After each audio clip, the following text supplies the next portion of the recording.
किसी भी competitive exam के लिए किसी भी टॉपिक को लंबे समय तक याद रखने का जो तरीका है सही, वो है उसको एक फॉर्मेट में पढ़ने का। अगर आपका फॉर्मेट सही है तो आप उस टॉपिक को लंबे समय तक याद रख पाओगे और कभी आप उसको भूलोगे नहीं। ठीक है, तो इसी के लिए मैंने आपके लिए राजस्थान की नदियों वाला टॉपिक स्टार्ट किया है और वो भी आपको मजे मजे में याद हो जाएगी। ठीक है, शुरू करते हैं। तो देखो भाई, हमारा जो राजस्थान की नदियों का फॉर्मेट रहेगा उसमें हम सबसे पहले पढ़ेंगे लूनी नदी, और इसमें देखेंगे उपनाम कौन कौन से हैं इसके, इसका उद्गम कहाँ से होता है, फिर इसके प्रवाह की बात करेंगे, मतलब कौन से जिलों में ये बहती है और इसकी लंबाई कितनी है। फिर देखेंगे हम कि इस लूनी नदी के किनारे पर कौन कौन से ऐसे शहर हैं जो महत्वपूर्ण है। फिर हम देखेंगे कि लूनी नदी के ऐसे कौन से महत्वपूर्ण फैक्ट्स हैं जो कि एग्जाम में काफ़ी ज़्यादा पूछे जाते हैं। फिर देखेंगे इसका विलेय कहाँ पर होता है, और लास्ट में इसकी सहायक नदियों को भी हम कंप्लीट कर लेंगे। तो चलिए शुरू करते हैं। तो देखो, सबसे पहले है उपनाम। तो लूनी नदी को क्या कहा जाता है? देखो, लूनी नदी को लवणवती कहते हैं, इसे ही साबरमती कहते हैं, और इसे ही कहते हैं मारवाड़ की गंगा, इसे ही कहते हैं आदि खारी आदि मीठी। क्यों कहते हैं आगे बताऊंगा मैं, इसको क्यों कहते हैं ये मैं आपको आगे बताऊंगा। ठीक है, इसको अंतः सलीला भी कहते हैं। अच्छा, अंतः सलीला इसको कालिदास ने कहा था, कालिदास जी ने लूनी नदी को अंतः सलीला कहा था। ठीक है, आगे चलते हैं। तो देखो भाई, अब बात करते हैं उद्गम की।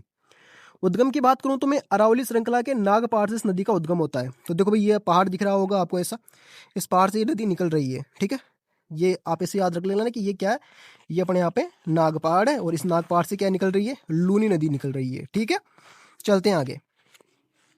फिर बात करते हैं इसके प्रवाह की।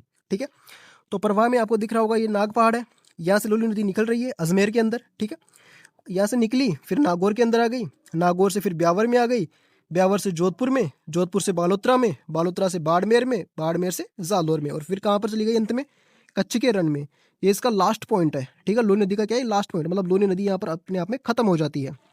तो सबसे पहले आपको पॉइंट क्रम यही ध्यान रखना, आपको एग्जाम में पूछता है या तो इधर से इधर क्रम पूछ लेगा, या ऐसे से ईस्ट टू वेस्ट क्रम पूछ लेगा, या वेस्ट टू ईस्ट क्रम पूछ लेगा। तो आपको क्रम और सीक्वेंस ध्यान रखना है। अजमेर, नागौर, ब्यावर, जोधपुर, बालोतरा, बाड़मेर, जालोर, यही आपका सही क्रम रहेगा।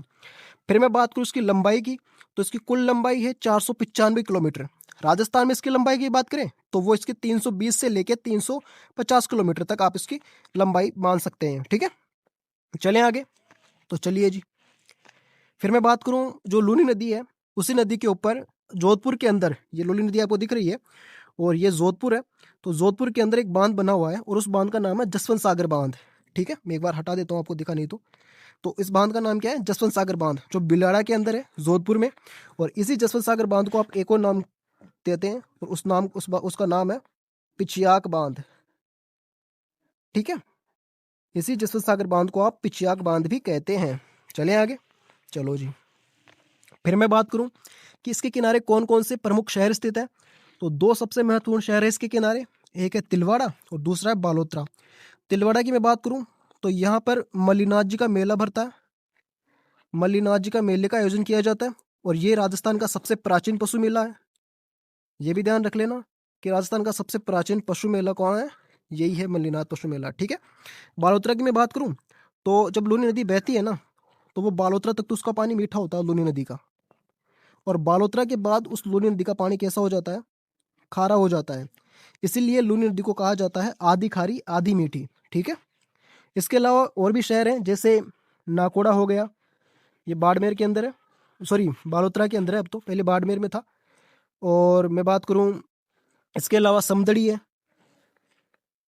ठीक है, ऐसे ये भी शहर है, और एक गुडा मालानी भी है जो बाड़मेर के अंदर है। चले आगे, चलो। फिर है इंपॉर्टेंट फैक्ट्स, लूनी नदी के ऐसे इंपॉर्टेंट फैक्ट्स जो एग्जाम से सीधे वन लाइनर के रूप में पूछे जाते हैं। तो देखो भाई, लूनी नदी जो है उसके प्रवाह क्षेत्र को, मतलब जिस क्षेत्र में वो बहती है उस पूरे क्षेत्र को क्या कहते हैं, गोडवाड़ प्रदेश कहते हैं। ठीक है, दूसरा है लूनी नदी भारत की सबसे बड़ी मरुस्थलीय नदी है।